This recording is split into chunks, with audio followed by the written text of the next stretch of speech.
Salut les petits loups, je vous retrouve aujourd'hui pour mon deuxième point de lecture du mois de mai et j'ai 3 livres à vous présenter. J'ai lu Et soudain tout change de Gilles Le Gardinier, publié aux éditions Fleuve Noir. J'ai entendu parler de Gilles Le Gardinier en arrivant à peu près sur YouTube et c'est vrai que j'ai été assez curieuse parce qu'il a été vanté pour ses talents d'humour plus ou moins et voilà, j'ai trouvé ce livre d'occasion. Donc je me suis dit, c'est le moment. Dans ce livre, on va suivre l'histoire de Camille, une jeune fille de 17 ans qui passe le bac, voilà, qui est en terminale et on va suivre en fait son quotidien, sa petite vie avec ses amis, sa famille, ses angoisses face au bac.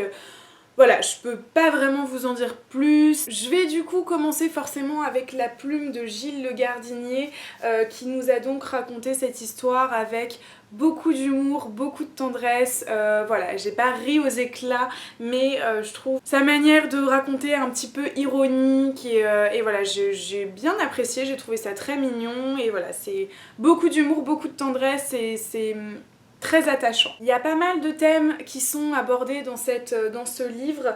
Alors vous allez avoir les premiers amours, l'amitié, la solidarité, la famille. Camille commence à se poser des questions sur la vie, sur ce qui l'entoure, sur son avenir, sur le bac. Voilà, elle nous raconte ses angoisses face au bac. Elle nous transporte en fait, elle nous montre quelles émotions on peut avoir à cet âge-là. Quels sentiments on a face à la vie tout simplement.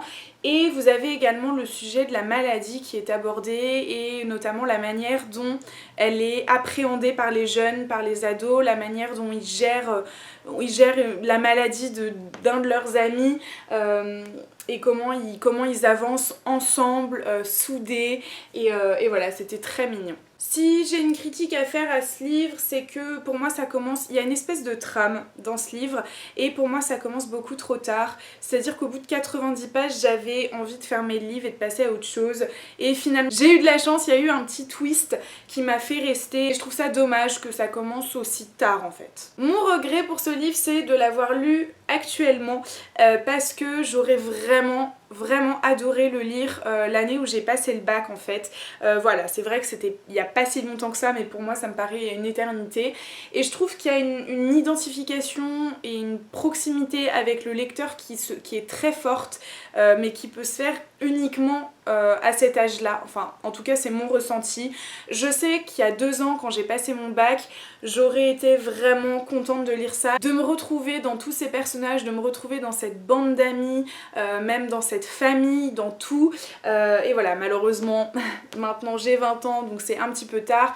Et du coup, j'ai eu vraiment du mal à m'identifier. J'ai eu du mal en fait à retrouver ce qu'on pouvait ressentir à ce moment-là. J'ai eu du mal à retrouver ses angoisses parce que maintenant c'est très différent. Mais voilà, j'aurais aimé le lire en étant au lycée parce que je sais que je me serais vraiment rapprochée des personnages. Le gros point positif de ce livre, je trouve, c'est que quand vous lisez des livres d'ados, de jeunes qui vont à l'école, etc., mais qui sont en Amérique, on a certes une identification qui est possible mais très différente parce que le système scolaire est différent, la journée autour du lycée est différente, s'organise différemment.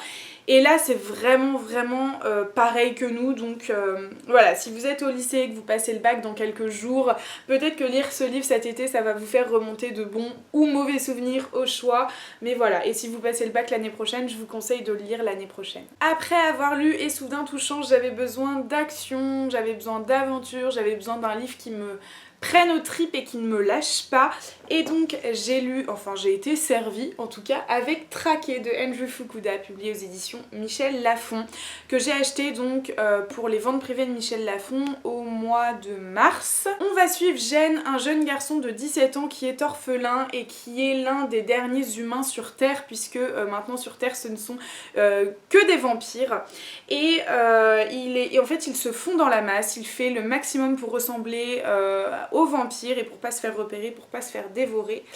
Et un jour, à la télé, le grand patron des vampires annonce qu'il y aura une nouvelle chasse et qu'en fait des vampires vont être sélectionnés au hasard pour chasser des humains qui ont été gardés pendant quelques années pour la chasse justement, qui ont été entraînés, etc.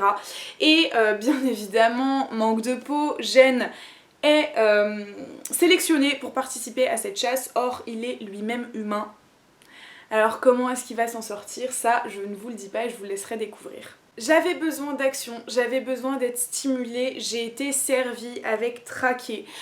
J'ai adoré l'histoire, voilà, j'ai passé un super bon moment. Je trouve que c'est une histoire qui est très originale, même si le schéma semble assez similaire à ce qu'on peut voir d'habitude, type Hunger Games, avec des gens qui... Voilà, c'est une course contre la montre, ils doivent tous s'entretuer, voilà, c'est un petit peu le même style. Mais il y a quand même de l'originalité, je veux dire par exemple les vampires, ils sont très loin du portrait qu'on fait des vampires en général dans les livres, dans les séries ou dans les films, ils agissent pas du tout de la même manière. Et voilà, c'est des vampires qui sont très différents des légendes qu'on en fait, et je veux dire, ne vous attendez pas à trouver des vampires à l'eau de rose type Twilight dans ce livre, voilà.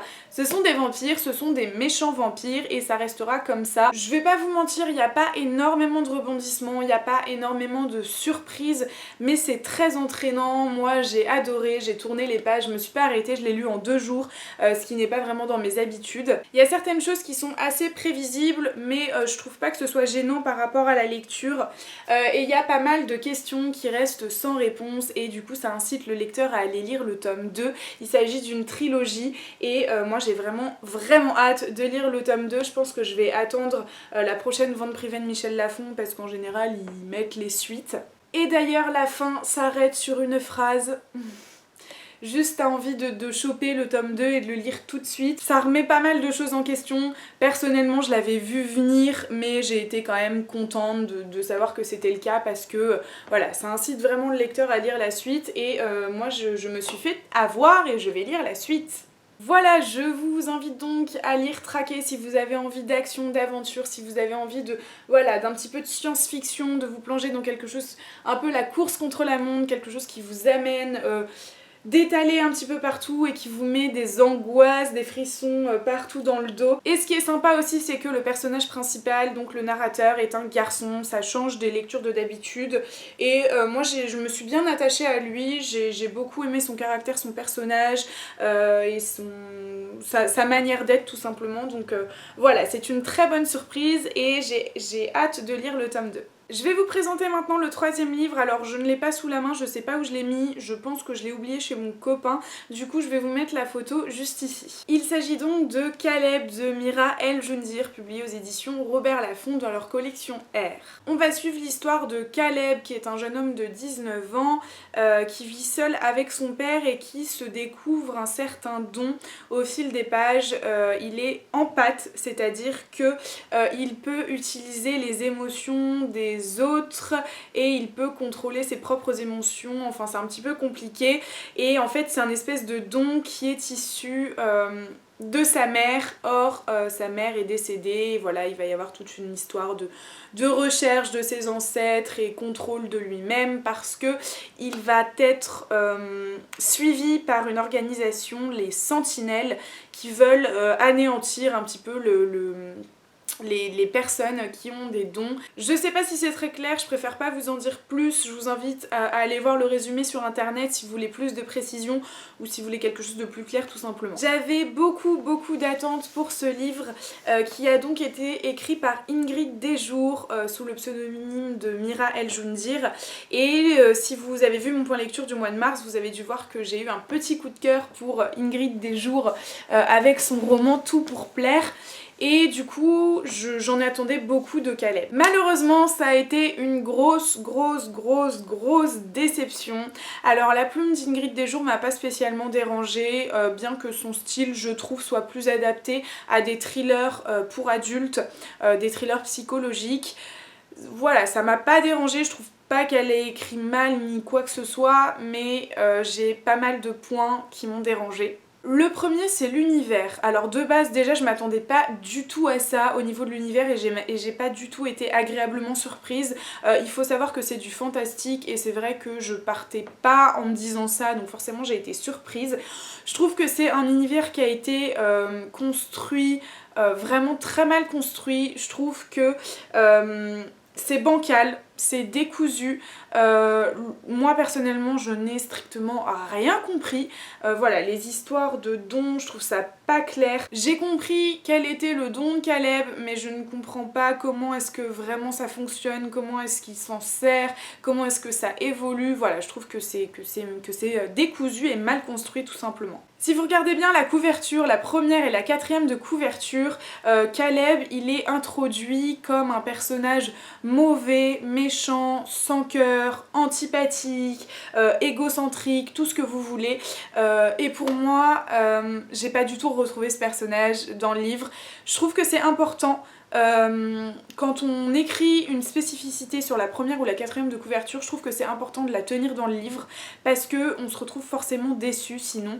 Donc voilà, je trouve que l'auteur par rapport à ça n'a pas tenu ses promesses et j'ai absolument pas retrouvé de personnage aussi mauvais qu'il n'y paraît en tout cas. Ce qui m'a le plus dérangé, c'est qu'on n'a aucune surprise. Voilà, la narration elle est faite sous plusieurs points de vue et donc l'auteur ou le narrateur comme vous voulez nous donne toutes les clés, c'est-à-dire qu'on est au courant de tout, on est surpris de rien et en fait on subit un petit peu l'étonnement des personnages qui eux vivent les choses après qu'on soit au courant et voilà, je trouve ça dommage. On a envie, nous en tant que lecteurs, d'être pris dans cette spirale et d'être surpris et de vouloir en savoir plus, sauf que là on sait tout, donc il n'y a aucune surprise, il n'y a rien qui nous donne envie d'aller au bout de la lecture et voilà, c'est agaçant de voir les personnages qui sont surpris, qui sont étonnés de tout alors que nous on est déjà au courant. Je trouve ça vraiment dommage parce que l'idée principale de l'histoire d'utiliser l'empathie, voilà, d'utiliser les émotions des autres à ses propres fins, je trouve que c'est une idée géniale mais ça n'a pas du tout été bien exploité. En fait j'ai l'impression que l'auteur elle-même ne sait pas où elle va, elle sait pas ce qu'elle dit, je pense qu'elle a dû s'embrouiller ou se mélanger les pinceaux dans l'histoire parce qu'il y a des choses qui sont pas cohérentes et voilà, je pense que l'auteur elle-même ne sait pas trop comment elle a construit cet univers, comment elle a construit cette histoire de don et voilà, je trouve ça dommage parce que du coup le lecteur risque pas de comprendre grand chose non plus. Voilà, je suis pas du tout fâchée avec Ingrid Desjours, je pense juste que je me contenterai de lire ces thrillers psychologiques pour adultes parce que pour le coup, Tout pour plaire ça m'avait mais vraiment plu. Du coup, bah voilà, je ne vous conseille absolument pas Caleb parce que je vous ai expliqué pourquoi, je vais pas en redire plus, je pense que j'ai assez parlé comme ça. Je ne lirai pas la suite bien évidemment puisqu'il s'agit d'une trilogie. Maintenant si vous pouvez chercher d'autres chroniques, hein, je sais que c'est un livre qui a beaucoup plu, il a beaucoup de critiques positives, donc voilà, moi en tout cas ça l'a pas fait du tout. Voilà, cette vidéo est maintenant terminée, j'espère qu'elle vous aura plu. N'hésitez pas, comme d'habitude, à me dire dans les commentaires si vous avez lu l'un de ces livres ou si vous souhaitez le faire suite à ma vidéo. Et sur ce, je vous souhaite de merveilleuses lectures et je vous dis à la semaine prochaine.